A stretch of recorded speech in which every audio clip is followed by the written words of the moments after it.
Hola, ¿qué tal? ¿Cómo está? Hermano, amigo de la gran familia Torrefuerte. Nos da mucho gusto saludarle. En esta ocasión estamos ya preparados, estamos listos para dar inicio a la segunda clase ya. Se trata de la segunda lección de este curso que forma parte de la Escuela de Desarrollo Cristiano y que tiene como fundamento o que desarrolla el libro de los jueces y el de Ruth. Es la clase número 2. Nos da mucho gusto que nos esté acompañando. Vamos a orar para que sea un tiempo de bendición para todos nosotros, los que estemos formando parte de este momento en el que se transmite, o que más adelante podrán también ver algunos otros hermanos, algunos otros amigos. Que sea de bendición para todos. Vamos a poner este tiempo en las manos benditas de nuestro Señor.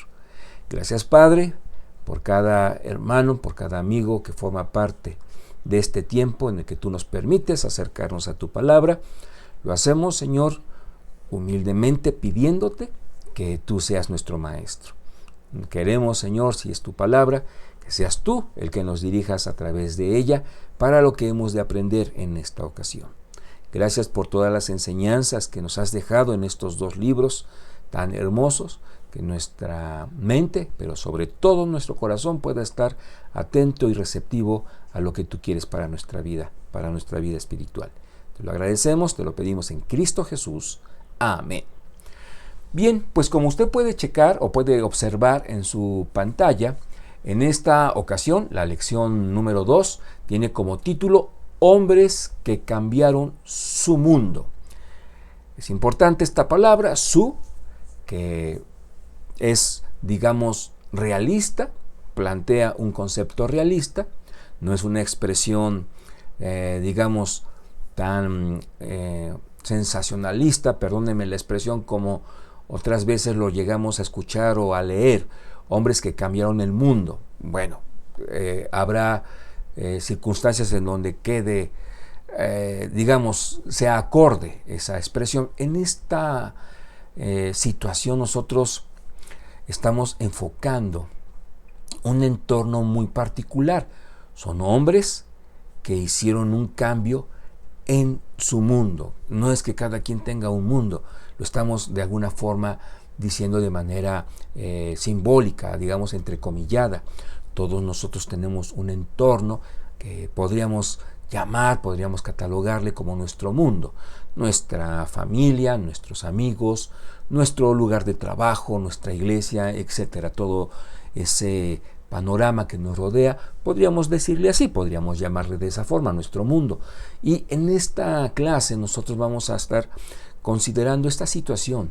En el libro de los jueces especialmente vemos a hombres que tuvieron, claro está, con el aval de nuestro Señor, es decir, con su guía, con su fortaleza, la capacidad de ver cambios a su alrededor. La cita bíblica en donde estamos respaldándonos para que usted pueda checarlo con detenimiento ahí en casita, con más tiempo, es a partir del capítulo 2, el versículo 6, hasta el 3:31. Entonces, esa es la referencia bíblica en la que nos hemos apoyado para lo que estamos planteando en esta segunda lección.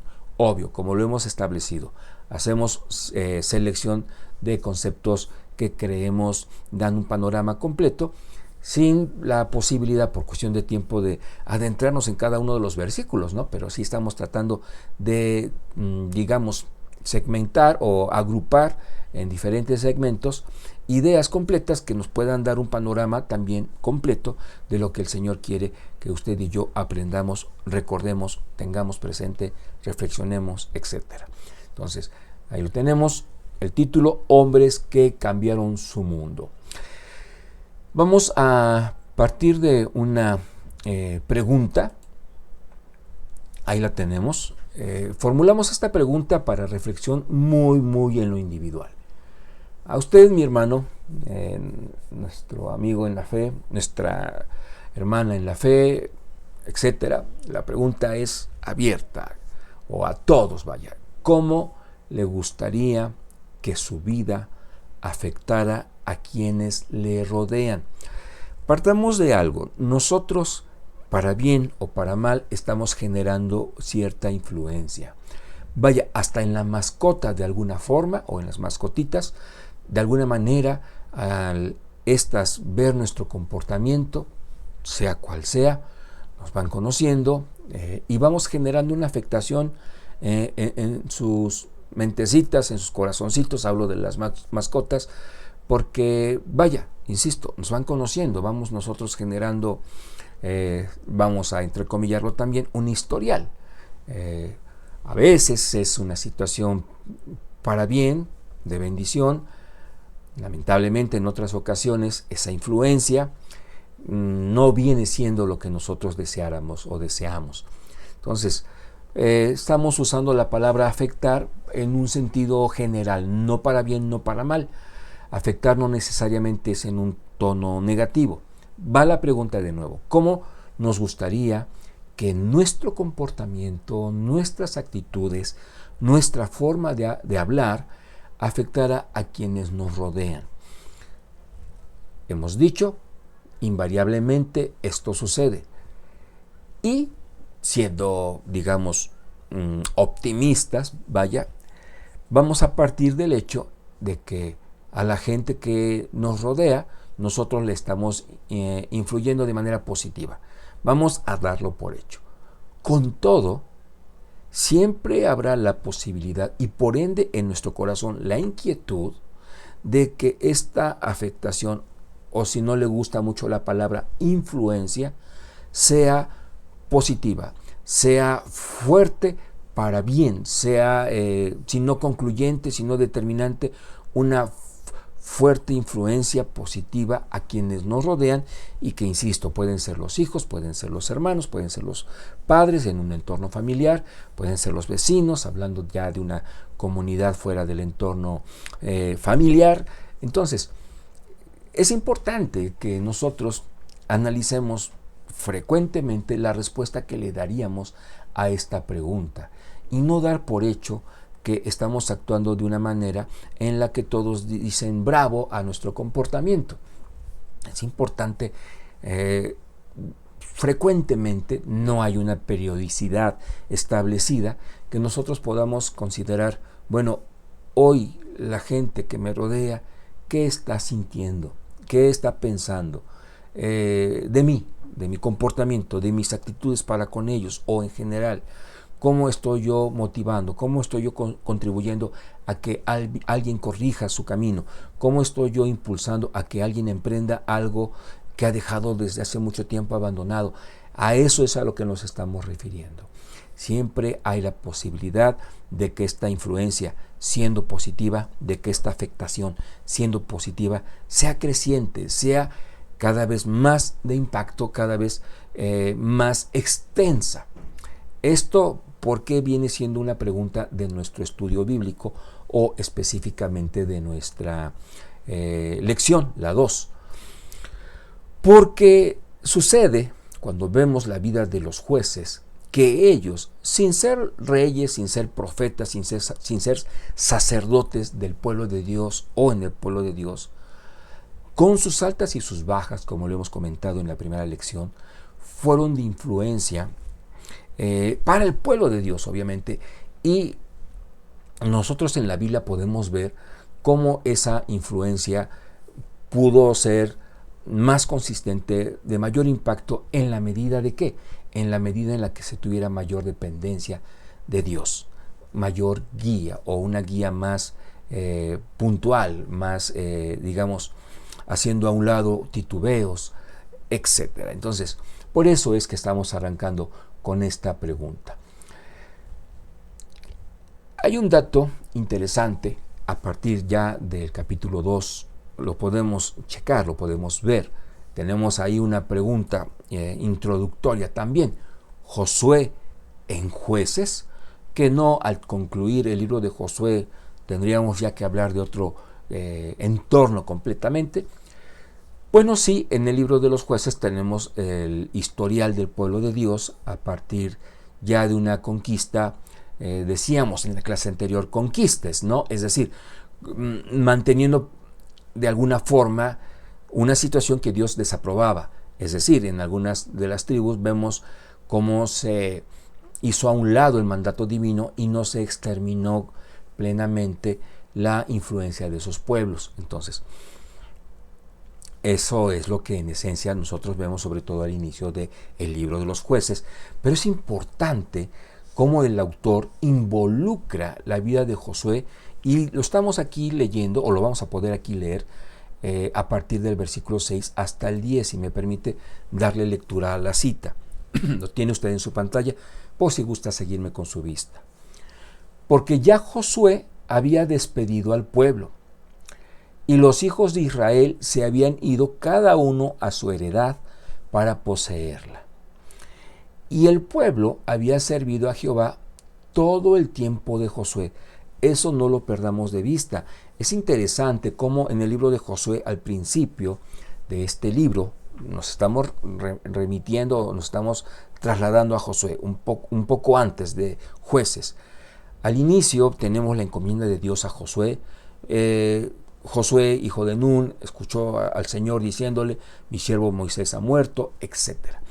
Cuando Josué transmite esta encomienda, esta consigna por parte de Dios para él y el pueblo, para Josué y el pueblo, Josué habla con los líderes y los líderes le dicen: te vamos a obedecer, te vamos a seguir, como lo hicimos con Moisés, con tal de que te esfuerces y seas valiente. Así se confirma lo que Dios le había dicho a Josué. Josué podía percibir que este mandato de parte del Señor iba a ser incluso respaldado por un pueblo que, ojo con esto, en Moisés vemos más altibajos que incluso con Josué. Gracias a Dios podemos ver ahí una cimentación de fe y obediencia en el pueblo de Dios. Entonces dice en el siguiente versículo: y el pueblo había servido a Jehová todo el tiempo de Josué y todo el tiempo de los ancianos que sobrevivieron a Josué, los cuales habían visto todas las grandes obras de Jehová que él había hecho por Israel. ¿Que él quién? Nuestro Señor. Entonces, veamos, cómo es que la obediencia del pueblo de Dios se fundamenta en gran parte por lo que estamos aquí leyendo. Y el pueblo había servido a Jehová todo el tiempo de Josué, todo el tiempo de los ancianos que sobrevivieron a Josué, y ahí lo tenemos, los cuales habían visto todas las grandes obras de Jehová. Continuamos, dice: pero murió Josué, hijo de Nun, siervo de Jehová, siendo de 110 años. Continuamos, dice: y lo sepultaron en su heredad en Timnat Será, en el monte de Efraín, al norte del monte de Gaás. Quisiéramos poner un subrayado muy especial a esta última cita, a este último versículo. Dice: y toda aquella generación, ya estamos hablando de una generación completa, también fue reunida a sus padres. Es decir, llegó el momento en el que toda esa gente que vio las obras maravillosas de parte de nuestro Señor a favor de Israel, también murió. Y se levantó después de ellos otra generación que no conocía a Jehová. Realmente no lo conocía. Entendemos que no se trataba de un conocimiento, o que no se trata aquí en la cita de un conocimiento intelectual. Está hablando de ese testimonio que bien podían dar la generación anterior, los israelitas anteriores a esta generación ya de la que estamos leyendo, porque ellos vieron maravillas de parte del Señor, de una forma directa, palpable, podríamos decir.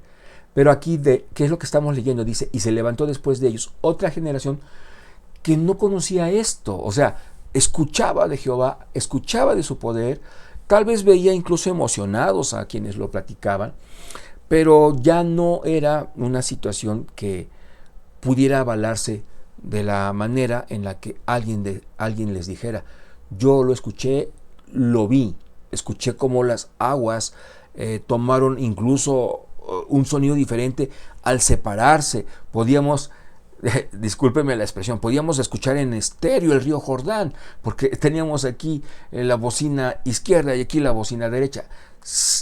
No lo dijeron así, por supuesto está, pero imaginemos la viveza con la que la generación anterior nos podía contar de todo esto que el Señor hizo, y que no estoy adelantando todavía porque lo vamos a mencionar, pero fueron maravillas que se palparon en la generación anterior.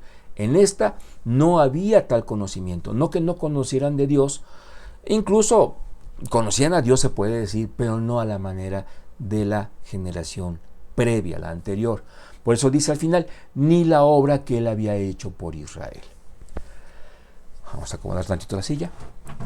Ahí está. Continuamos.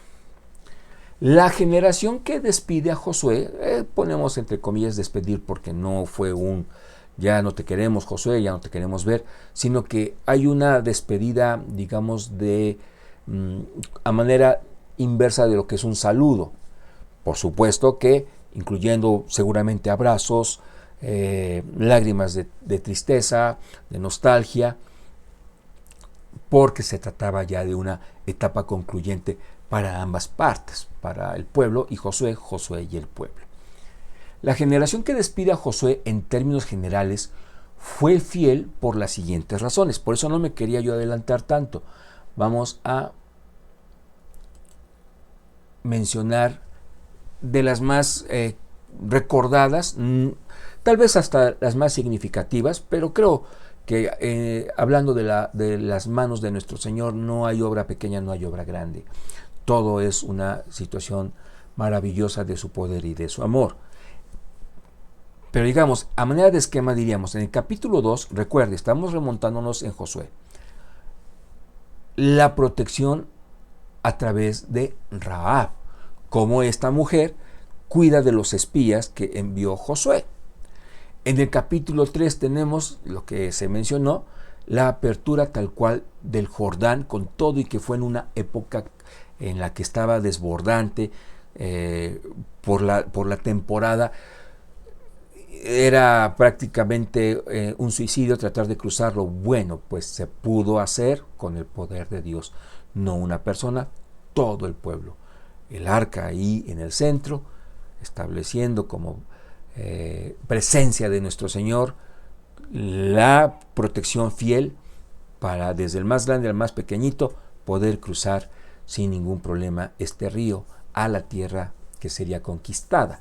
Capítulo 6, la presenciaron, o lo que se presenció presenciaron el poder de Dios a través de la caída. ¿De qué milagro hablamos? De la caída de los muros de Jericó. Aumentamos ahí para quienes anotan, la presenciaron a través de la caída de los muros de Jericó. Capítulos 7 y 8 aquí son dos por esto, porque se habla en ellos de la restitución en el camino a la victoria de parte de Dios para con su pueblo, después de la derrota que sufrió el pueblo por la desobediencia de Acán en Ai. Capítulo 10, la detención de la luz solar en Gabaón contra la confederación de 5 reinos que se unieron con tal de poder derrotar al pueblo de Dios. Bien, y estamos siendo muy esquemáticos, estamos resumiendo de una manera muy global esto que usted y yo ya hemos leído, conocemos, a Dios gracias, en el libro de Josué. Entenderá, ¿verdad?, que son algunos de los varios milagros que podemos ver en Josué de parte de Dios para con su pueblo. Ese pueblo, una generación experimentando todas estas maravillas, muere, y por eso el autor de Jueces lo menciona como marco de referencia para que pudiera explicarse el por qué ahora el pueblo era otro en su proceder. ¿Cuál fue el común denominador? Tenemos aquí unas notas que también nos sirven de apoyo. Avanzamos ahí está, en la presentación.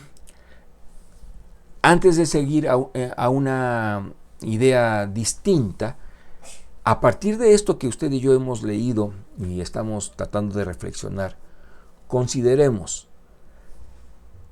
una generación viendo cómo caen unos muros, viendo cómo incluso una mujer que era reprobada por su comportamiento fue un instrumento en las manos de Dios para proteger a los espías israelitas. Todo esto era algo y si me permite la expresión, que retumbaba en el interior de los israelitas, del pueblo del Señor, a favor de su amor, obediencia, fe para con Dios.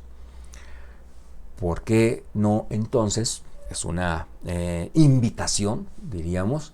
Nosotros como Iglesia del Señor Jesucristo no desarrollamos de manera constante la práctica de ubicar las maravillas de parte de Dios para con nosotros muy en lo directo.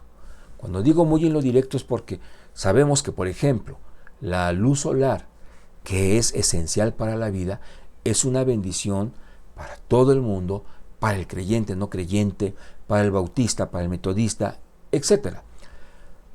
¿Por qué no dar un paso más concreto, más personalizado, y hacer un recuento en lo individual de cómo el Señor ha manifestado sus maravillas, su poder, sus proezas a favor muy personal, es decir, de cada uno de nosotros? Por ejemplo, aquí pusimos solo 3, pero esta lista puede ser muy larga. Usted y yo, sin duda, hemos visto la guía de Dios en un momento de confusión. Mentira si dijéramos que siempre hemos sabido lo que hemos tenido que hacer. Hemos pasado a lo largo de nuestra vida, aun como creyentes, por supuesto que sí, momentos en los que literalmente no hemos sabido qué hacer, cómo empezarlo.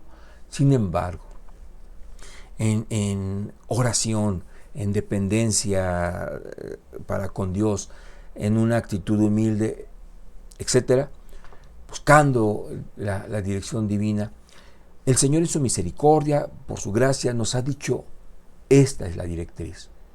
Y ha sido hermoso cuando usted lo detecta como tal. Esto es lo que Dios quiere que yo haga.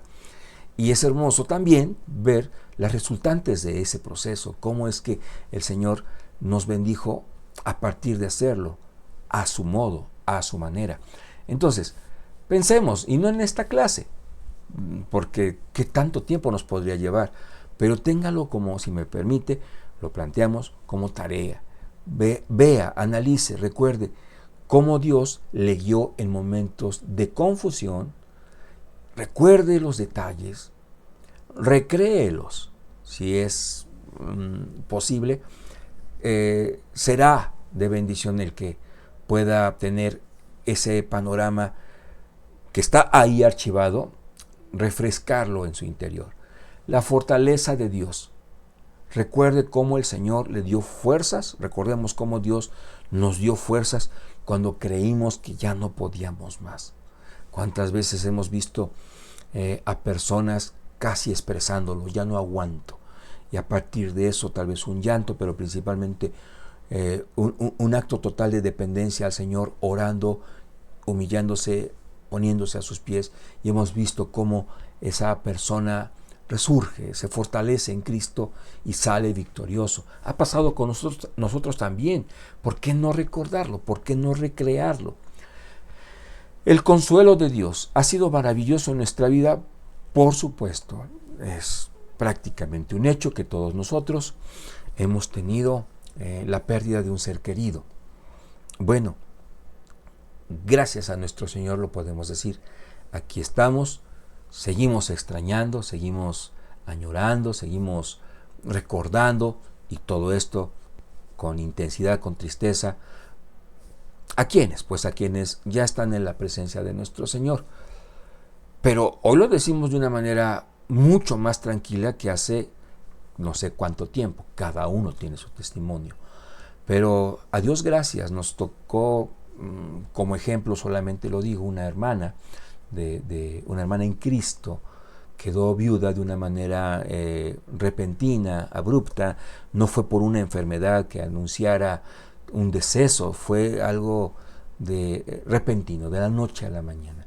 Y esta hermana estaba, como lo estamos diciendo, nombres creo que podemos detallar, estaba furiosa, estaba muy molesta, aparte de triste, estaba pues en la mejor disposición de alejarse de Dios, porque consideraba que esta muerte no había sido justa.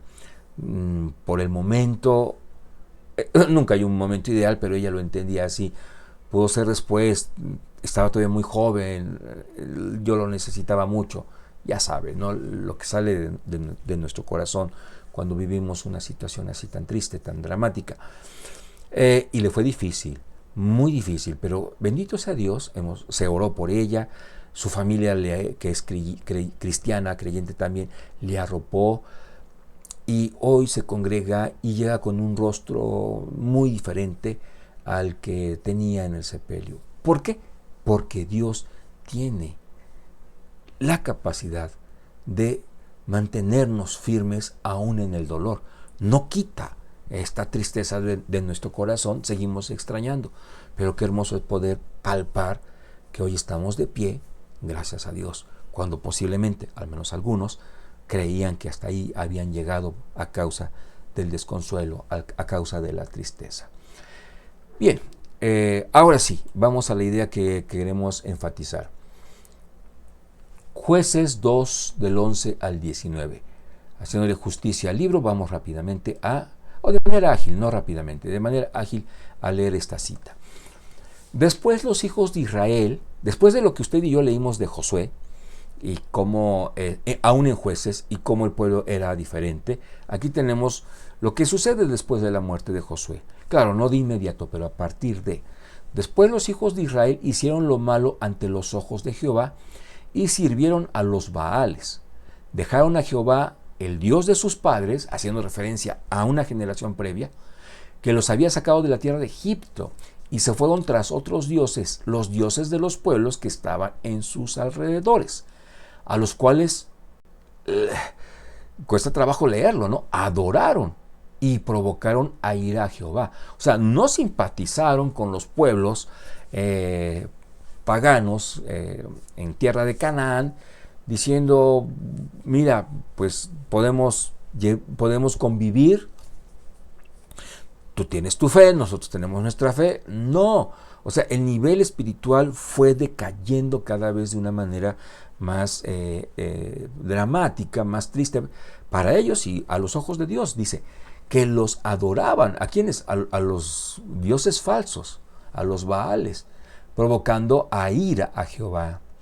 Y dejaron a Jehová y adoraron a Baal y a Astarot. O sea, todavía más específico. O sea, el verbo es adorar y hasta con nombre y apellido. Bueno, no aquí es un nombre y un apellido, son dos deidades falsas, distintas. Hablo de lo explícito, de lo preciso en esto. Y se encendió contra Israel el furor de Jehová, el cual los entregó en manos de robadores, que los despojaron y los vendió en manos de sus enemigos de alrededor, y no pudieron ya hacer frente a sus enemigos. Pues para qué iban a tener la capacidad, o para qué querían tener la capacidad de hacer frente a alguien que ellos no consideraban como enemigos, aunque lo eran, y más aún enemigos de Dios. Continúo, dice, por donde quiera que salían, la mano de Jehová estaba contra ellos para mal. ¿Se acuerda de Jonás? Aunque se escondió, el Señor lo reprendió. Aquí pasa lo mismo. Como Jehová había dicho, y como Jehová se los había jurado, y tuvieron gran aflicción. Por supuesto, con nuestro Señor no se juega.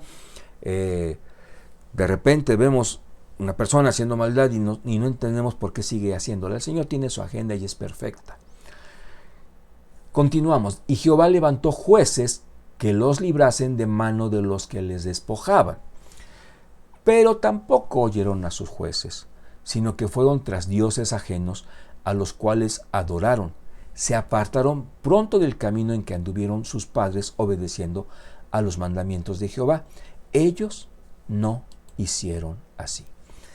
Terminamos, dice, y cuando Jehová les levantaba jueces, Jehová estaba con el juez. O sea, lo levantaba, es decir, lo asignaba y quería asistirlo. Pero ¿qué pasaba? Dice, Jehová estaba con el juez y los libraba de mano de los enemigos todo el tiempo de aquel juez, porque Jehová era movido a misericordia por sus gemidos a causa de los que los oprimen y afligían. Mas acontecía que al morir el juez, ellos volvían atrás y se corrompían más que sus padres, O sea, ya no estamos hablando de la generación de Josué, sino de una misma en este panorama de jueces. Bueno, si estos hacían mal, los hijos hacían peor. Dice, se corrompían más que sus padres, siguiendo a dioses ajenos para servirles e inclinándose delante de ellos, y no se apartaban de sus obras ni de su obstinado camino. Aquí, en esta expresión, nos queda claro que no era un pecado ocasional en el que caía de repente un israelita. Oye, checaste a X que pues ya anda por ahí con una novia y anda ahí tratando de quedar bien con la familia y anda simpatizando con los dioses ajenos. Era una situación generalizada y que se iba empeorando conforme se pudiera. No había freno. Es importante considerar esto como un pecado que se abriga, que se permite, que no se confiesa, puede sin duda desarrollarse en otro y en otro y en otros peores. Esto es como el vértice que forma un ángulo, son dos líneas que conforme avanza están distanciándose más en sus extremos. Así ellos cada vez se distanciaban más del Señor. Entonces, considerando lo que en Jueces se dice de Josué y en esto que usted y yo hemos leído, vamos planteando algunas ideas importantes. ¿Cuál fue el común denominador en la época de Josué? Sí, de Josué. Guerra, combate, sangre, pérdidas, lágrimas. Claro, porque aunque el Señor le daba la victoria al pueblo de Israel, había bajas, había sus bajas, hablando del ejército. Entonces, justo este panorama era lo que hacía que el pueblo estuviera despierto espiritualmente, atento, dependiente. Conquista en gran medida este territorio prometido por el Señor, y entonces en automático, así ellos lo ven, entran a una inercia completamente diferente y que en psicología se le conoce, es una expresión muy mencionada, como zona de confort. Ya no había con quién pelear. Claro que lo sabía, pero también había la garantía de que se les podía derrotar si se obedecía a Dios. No quisieron hacerlo. Su zona de confort fue no en una confianza, Señor, ya nos diste la tierra, aleluya, gloria a tu nombre, estamos a gusto, así lo prometiste. No, estamos a gusto es, estamos a gusto a nuestro modo. Ellos tal vez sean malos, pero creemos que podemos convivir. Sí, adoran a enemigos de Dios, a dioses falsos, pero pues ¿qué más da? Nosotros sí estamos con el Dios verdadero. No lo dijeron así, ¿verdad? Pero en una de esas hasta les podemos testificar. ¿No les suena familiar algo así más o menos? Ellos a nosotros no nos van a influir con su maldad. Y sabemos lo que pasó. Bueno, Jueces lo repite, lo menciona una y otra vez. La tónica fue reprensión, arrepentimiento, de esto se habló bastante en la clase previa, humillación, el Señor los restituye en ese camino a la victoria. Ellos nuevamente, por ende, dicen, perfecto, entonces no era tan grave, y empiezan otra vez a hacer lo mismo. Vamos viendo si no nos falta aquí alguna idea de lo que hemos estado leyendo. Y creo que es todo para pasar a la siguiente diapositiva. Bueno, aquí tenemos una expresión interesante. ¿Qué necesidad tenían ellos de activar la fe? Sí, tenían todo al alcance. Más allá de que ya el ambiente bélico había quedado atrás, por asignatura de ellos mismos, no por parte de Dios. Dios decía, quiten todavía a todos estos habitantes. Ellos dijeron, no lo vemos necesario. No hay ya un panorama en el que sea exigida su fe. Vamos aquí a dedicarnos a sembrar, a cosechar, vamos a dedicarnos a la agricultura, al ganado. Y bueno, este factor es muy importante, no lo pierda de vista. Ya lo que vamos a tener en las manos no van a ser espadas ni escudos. Van a ser arados, van a ser semillas, va a ser tal vez, tal vez una vara con la que le pegue yo a este animalito para que me obedezca, etcétera. Vamos avanzando. Le digo, no pierda de vista este factor. Vamos a mencionarlo de hecho. Usted escuchó, hemos leído, que los dioses estaban un poco más adelante. Aquí lo tenemos. Me adelanto para poder de una vez insertar esta enseñanza que queremos compartir. Baal y Astarte, dioses que daban fertilidad, dioses falsos de estos pueblos paganos. Como el pueblo de Dios ya estaba ubicado en lo que acabo de compartirles, en la agricultura y ganadería, le interesó esta cobertura. Vea lo tremendo del caso. Por eso es que quise de una vez mencionarlo. Ya no tenemos armas, ahora tenemos arados. Y en esa convivencia que tienen con los pueblos paganos, escuchan, saben, se enteran de que hay, aunque con D minúscula, dioses que pueden bendecir al cultivo, que pueden hacer que los animalitos tengan muchos hijitos. Y dicen, bueno, pues entonces vamos a probarlo. Porque dice la Biblia, los adoraron. O sea, reconocieron en ellos. La adoración es un reconocimiento a lo que nuestro bendito Señor es. Es santo, es omnipotente, es omnisciente. Estamos adorándole en ese reconocimiento, no solo pronunciándolo, sino que nuestra mente y nuestro corazón lo asume. Así es nuestro Señor. Es santo, es fiel, es todopoderoso, etc. Vea la gravedad del tema cuando decimos que los israelitas adoraron a dioses paganos, es decir, les atribuyeron la capacidad de que hubiera en su momento una buena siembra o una buena cosecha, hubiera un ganado saludable. Por eso, y de manera justa, dice la palabra del Señor, que el Señor esto lo vio aborrecible, encendió su ira. Ahora sí, nos regresamos un poco para no perder la secuencia.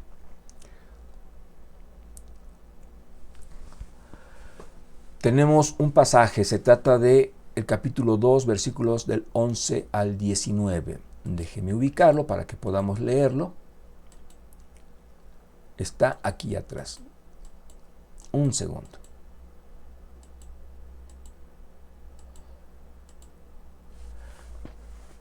(11 al 19). Bueno, lo hemos leído. Entonces, ¿qué sucede? Que vamos a hablar específicamente de algunos jueces: Otoniel, Ahod, Débora, Gedeón, Jefté y Sansón. No quiere decir que sean los únicos, pero de ellos, en sus relatos, obviamente en jueces, usted y yo podemos concluir algo. Se da mucho el esquema mencionado: apostasía, opresión por parte de Dios. La Biblia dice que de los pueblos que les rodeaban, pero realmente venían siendo ellos los instrumentos. Clamor. Hace unos momentos leímos y decía gemido. Liberación. En la vida de estos jueces vemos este esquema repitiéndose frecuentemente. Y creemos más que necesario aclarar este término: apostasía, abandono.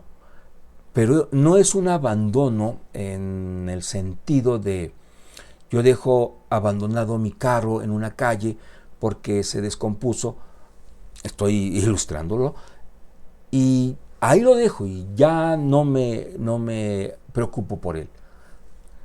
No se refiere a ese tipo de abandono, sino a dejo esto por aquello. Por eso tenemos aquí estas dos preguntas. ¿A quién abandonaron? Al Señor, a Jehová. Lo abandonaron, sí, cuando se volvieron dependientes de dioses ajenos, con todo y que conocían al Dios verdadero. ¿Con cuál objetivo? Servirles. La Biblia no es gráfica en este aspecto, pero ¿qué les faltaría a los israelitas para llevar a cabo las mismas prácticas que toda esta gente sin Dios hacía para con sus deidades? Seguramente colocaban, no sé, algunos altares, y ahí podríamos decir, por deducción, que teníamos también a israelitas construyendo altares, no sé, preparando incienso, aborrecible a los ojos de Dios, insistimos. Seguimos. Tenemos una última cita, si no estoy mal, se trata de Jueces 3, del 9 al 11. Entonces clamaron los hijos de Israel a Jehová, y Jehová levantó un libertador a los hijos de Israel y los libró, esto es, a Otoniel, hijo de Cenaz, hermano menor de Caleb. Aquí le hemos mencionado a varios jueces, entre ellos Débora, tendrá una mención aparte, pero de los que hemos ahorita enlistado, le damos solo cabida a Otoniel por cuestión de tiempo. Lo que queremos subrayar con este esquema, o en este esquema, es lo siguiente: y el Espíritu de Jehová vino sobre él y juzgó a Israel. Por eso se llaman jueces, porque emiten a partir de una participación de Dios en sus vidas un juicio divino. Lo emiten, no es que ellos sean los autores del juicio, simplemente que son los instrumentos de parte de Dios para decir: estás sufriendo todo esto por todo lo que has hecho en contra de Dios de una manera descarada. Estás sufriendo, estás llorando, estás padeciendo, te han traicionado estos pueblos justo por hacerlo a tu modo y no al de Dios. Esa era la tarea de los jueces. Aquí hablando de Otoniel específicamente. Sigo leyendo. Y salió a batalla, y Jehová entregó en su mano a Cusán Risataim, rey de Siria, y prevaleció su mano contra Cusán Risataim, y reposó la tierra 40 años, y murió Otoniel, hijo de Cenaz. La misericordia del Señor no tiene comparación. Con todo y esa actitud pecaminosa de su pueblo, vemos momentos en los que se humillan los israelitas delante de su Señor, y el Señor, todo esto, ¿cómo lo desarrolló? En su misericordia, insisto, levantando jueces que podían juzgar al pueblo, diciéndole: sufres esto por tu desobediencia. Viene el arrepentimiento y viene la victoria. Ahora, aquí me gustaría que esto quedara, digamos, en relieve. Y reposó la tierra 40 años. Claro, sí se está refiriendo de alguna manera del territorio, pero está hablando del pueblo de Dios. Descansó de este ir y venir 40 años. Algunos dirían: es poco tiempo, yo quisiera que en mi vida completa hubiera paz. Pues puede haberla, no como el mundo la da, sino como solamente Cristo puede darla, cuando nos sujetamos a su voluntad. Vaya, al menos descansaron un buen tiempo, pero ¿por qué no aspirar a una vida, como dice Jesucristo, en abundancia? Y no se refiere, sin duda, a una abundancia material, sino a una abundancia de gozo, paz, amor, de lo que podemos disfrutar cuando hay una comunión estrecha con el Espíritu Santo, y cuando la hay, cuando nosotros nos dejamos regir por Él. Estamos aquí checando que no haya alguna idea que estemos dejando a un lado. Entonces, ahí lo tenemos. Estamos ya por concluir nuestra clase. Hombres que cambiaron su mundo. Tengamos en consideración cómo es que prácticamente el libro de Jueces tiene en el capítulo 2, casi al inicio, un recordatorio del poder y amor de Dios a favor de su pueblo. Y por eso decíamos, recordemos lo que el Señor ha hecho por nosotros. Porque no se trata de tener un recuerdo esquemático. Ah, sí, el Señor me dio esto, me libró de aquello. Cuando vemos el discurso de Josué, tenemos un discurso con lujo de detalle, con miras a sensibilizar al pueblo y no llevarle a una conclusión simplista de sí, Dios me ama, Dios me cuida, sino el ver cómo lo ha hecho, en qué circunstancias, es decir, cómo sin merecerlo, nunca de todas maneras el Señor derramó su gracia para conmigo. Por eso yo le decía, chequemos cómo ha sido Dios bueno con nosotros y tratemos de considerar los pormenores, para que no sea solo un recuerdo en lo intelectual, sino que sensibilice nuestro corazón para olvidarnos de la posibilidad de ir tras otros dioses. Claro, usted y yo no vamos a ir tras dioses falsos, pero sí podemos endiosar situaciones, incluso personas que nos apartan de la adoración plena que Dios nuestro Señor merece. Entonces, estamos haciendo un resumen. El esquema es entonces, hay opresión, hay arrepentimiento, se va repitiendo esto a través de jueces. Y aquí tenemos una lección práctica que invitamos a asumirla. Nosotros estamos llamados, siendo dirigidos por el Espíritu Santo, a exhortar cuando vemos de parte de alguien un comportamiento que le está, discúlpeme la expresión, desgraciando la vida, cuando está asumiendo una actitud que lo está llevando al precipicio. Estos hombres cambiaron su mundo al ser usados por Dios. Generaron arrepentimiento en el pueblo. Sí, tristemente el pueblo después volvió a caer, pero ya había otro juez. En su misericordia Dios levantaba después a otro juez.